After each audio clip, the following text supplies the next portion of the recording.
दोस्तों, चांद की सरजमीन पर भारत का नाम लिखने के बाद विक्रम लैंडर और प्रज्ञान रोवर गहरी नींद में सो चुके हैं। दरअसल चांद के जिस साइड में रोवर और लैंडर खड़े हैं, इस वक्त रात का काला अंधेरा छाया हुआ है। ऐसी कपकपाती हुई ठंड, अगर आप पानी का गिलास भर कर ऊपर उछालो तो पानी उसी सेकंड बर्फ बन जाएगा। वही बैटरी चार्ज करने के लिए सोलर पैनल को सौर ऊर्जा मिलना भी नामुमकिन है। इसलिए इसरो के वैज्ञानिकों ने इन दोनों उपकरणों को स्लीप मोड में डाल दिया था। लेकिन इसने नींद में भी चांद के बारे में कुछ ऐसी डेटा भेजी हैं जिन्हें देख दुनिया हैरान है। वही रात होने के पहले जब इसरो के वैज्ञानिक रोवर और लैंडर को स्लीप मोड में डाल रहे थे, तभी तभी अचानक से ऐसा क्या भेजा लैंडर ने जिसके चर्चे पूरे विश्व भर में हैं। जानने के लिए पूरा वीडियो ज़रूर देखिए और नए दर्शक चैनल को सब्सक्राइब भी करिए। दोस्तों, 23 अगस्त को चांद पर लैंडिंग करने के बाद इसरो ने लैंडर विक्रम प्रज्ञान रोवर को 14 दिनों का मिशन दिया था। लेकिन इन दोनों सुपर पावर एआई रोबोट ने अपना काम को सिर्फ 12 दिन में पूरा कर दिया, जिससे पूरी दुनिया को भारत माँ के इन दोनों वीरों की ताकत का अंदाज़ा हो गया था। इसके बाद वैज्ञानिकों ने इसे स्लीप मोड में डाल दिया था, लेकिन उन्हें ये उम्मीद बिल्कुल भी नहीं थी कि ये सोया हुआ लैंडर अचानक से अपनी आँख खोलेगा और शेर की तरह दहाड़ेगा, पूरा चांद ही हिल जाएगा। दरअसल वैज्ञानिकों के हवाले से ऐसा कहा जा रहा है कि 4 सितंबर को स्लीप मोड में जाने के बाद हफ्ते भर बाद एक उपकरण को ऑन किया था। इसरो के कमांड सेंटर को रात के समय चांद के खौफनाक मंजर की खबर दी थी। उसने कहा, यहाँ तापमान काफ़ी तेज़ी से कम हो रहा है और मुझे काफ़ी ठंड महसूस हो रही है। जी हाँ, विक्रम लैंडर ने चांद के बारे में जो डेटा शेयर किए उसके मुताबिक इस वक्त जहाँ वो खड़ा है वहाँ चांद का तापमान -200 डिग्री तक पहुँच चुका है। -200 डिग्री, और हर तरफ सिर्फ अंधेरा छाया हुआ है, जिसकी वजह से लैंडर और रोवर उपकरण ठंडे पड़ चुके हैं और उन्हें ऑन होने में दिक्कत आ सकती है। हालांकि दोस्तों, अपने फोटो में देखा होगा लैंडर, रोवर और प्रज्ञान पर सोने की परत चढ़ी हुई है, सोना गोल्ड, जिससे मल्टी लेयर इंसोलेशन कहते हैं। यह एक तरह की थर्मल कोटी परत होती है जो किसी भी तरह के स्पेसक्राफ्ट जो भी ज़्यादा ठंडे और गर्म तापमान को बचाने का काम करती है।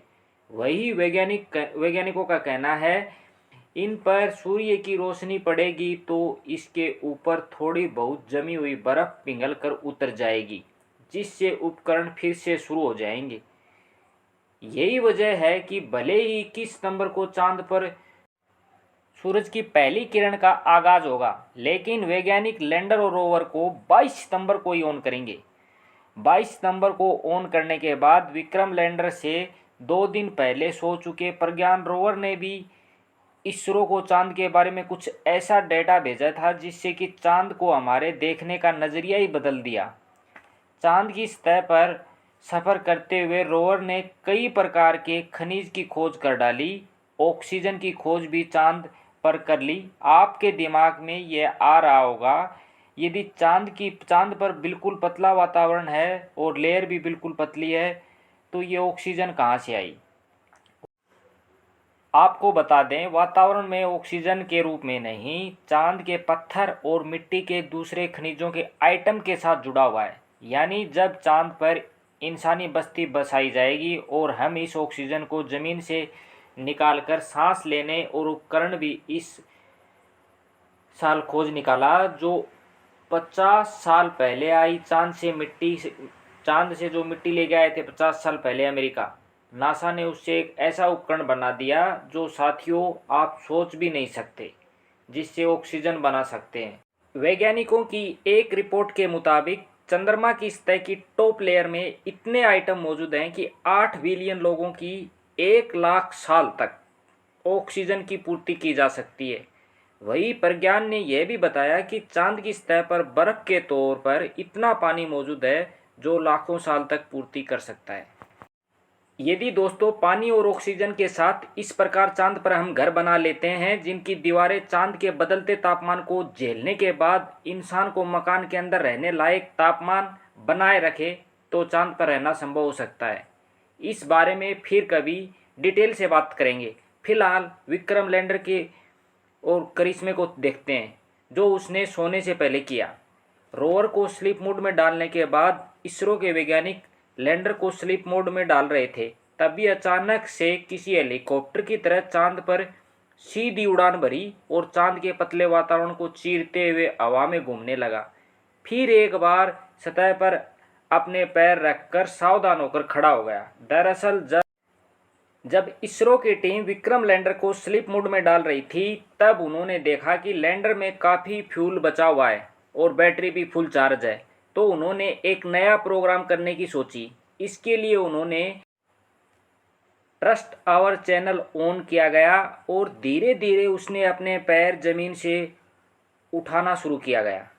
देखते देखते 40 मीटर ऊपर उठ गया। इसके बाद वैज्ञानिकों ने अपने आप ही सॉफ्ट लैंडिंग करने का आदेश दिया। इसका मैसेज मिलते ही विक्रम लैंडर ने 11 आँख यानी अपने कैमरे और 11 सहारा देने के लिए अपने एक सेंसर को चालू किया। तब हवा में रहते हुए इसरो ने चारों ओर देखना शुरू किया और जिसे उसे समतल सतह मिले, जैसे ही मिल गई उड़ते हुए वहाँ हो गया और वहाँ उसने स्विफ्ट लैंडिंग की।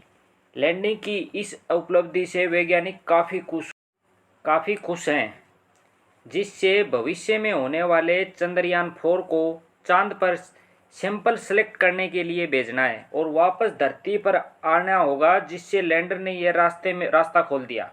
अब विक्रम लैंडर ने साफ बता दिया कि जब तक मैं खड़ा हूं आपको दूसरे लैंडर की ज़रूरत नहीं है। चंद्रयान मिशन को 2026 में होने वाला था। वैज्ञानिकों ने 2024 में उतारने की कोशिश में लग चुके हैं, क्योंकि अब उन्हें बस विक्रम लैंडर में थोड़ी साइज़ बड़ी करनी है और इसमें सैंपल सेलेक्ट करने के लिए कैप्सूल सेट किए जा सकें। अब चंद्रयान 4 के बाद इसरो मानव चंद्रयान भेजेगा, तब भी इसी टेक्नोलॉजी के साथ जाएगा और एस्ट्रोनॉट्स के बैठने के लिए केबिन बनाएगा और 2 सीट और ऑक्सीजन सिलेंडर लगाकर 2027 तक इसरो इंसान को चांद पर भेज सकता है। तो वैज्ञानिक 22 सितंबर का इंतज़ार कर रहे हैं, क्योंकि 22 सितंबर को इन दोनों ने इसरो के सिग्नल को रिसीव कर लिया और फिर ऑन हो गए, तो इन्हें काम करने के लिए 14 दिन का और टाइम मिल जाएगा, जिससे ये चांद के और कुछ रहस्यों से पर्दा उठा सकेंगे। और चांद की कपकपाती ठंड में यदि इनकी बैटरी खराब हो गई तो ये हमेशा के लिए चांद पर भारत के लिए एम्बेसडर बन के खड़े रहेंगे। प्रार्थना करते हैं कि भारत के ये 2 वीर फिर से जागेंगे और भारत का दुनिया में नाम रोशन करेंगे। दोस्तों आज आप बस इतना ही, और आप एक सच्चे देशभक्त की तरह वीडियो को लाइक, शेयर और सब्सक्राइब करें और कमेंट बॉक्स में जय हिंद जरूर लिखें, ताकि वीडियो देख रहे इसरो के वैज्ञानिकों को भी गर्व हो सके। चंद्रयान 3 की लेटेस्ट अपडेट के लिए हमारे चैनल को सब्सक्राइब के पास वाले घंटी बटन बेल आइकन को भी दबा लीजिए। Thank you.